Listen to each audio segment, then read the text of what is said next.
A couple of further options from the snowman when you've got your responses. First one, when you go into the snowman, is you can get email notifications for new responses. That means that every time someone answers and submits a form, you get an email for it. That's great if you're waiting for them, or if it's just a couple that you're wanting. But if you're sending it out large or putting the link on the internet and you're expecting hundreds, that will swamp your email. So generally, leave that one set off.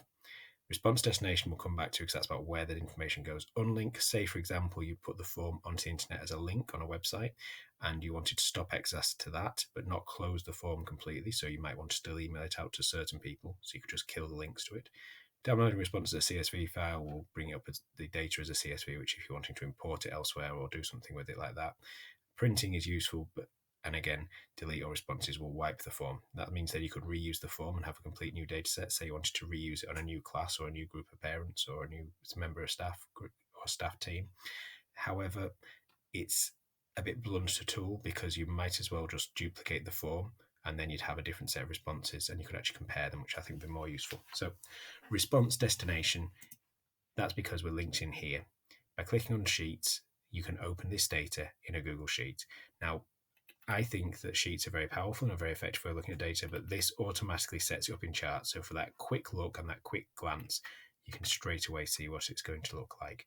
And I think that's more useful than Sheets if you are just wanting a quick thing. If you're wanting to do a real drill down into data, Sheets can be better.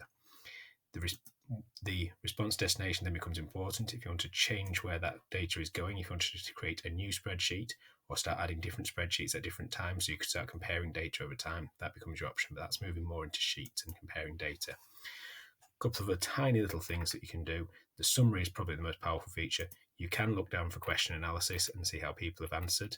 So you can see that 13 people answered this way.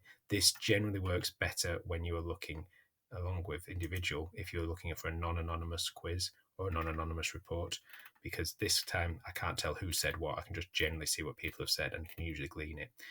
With it being named, where we collect email addresses, remember from settings at the beginning we say collect email addresses, then you can suddenly start to match up which person has responded. So all I know is that person 21 liked Zumba the most. I don't know that Bob liked Zumba the most and that Susan liked Zumba the least.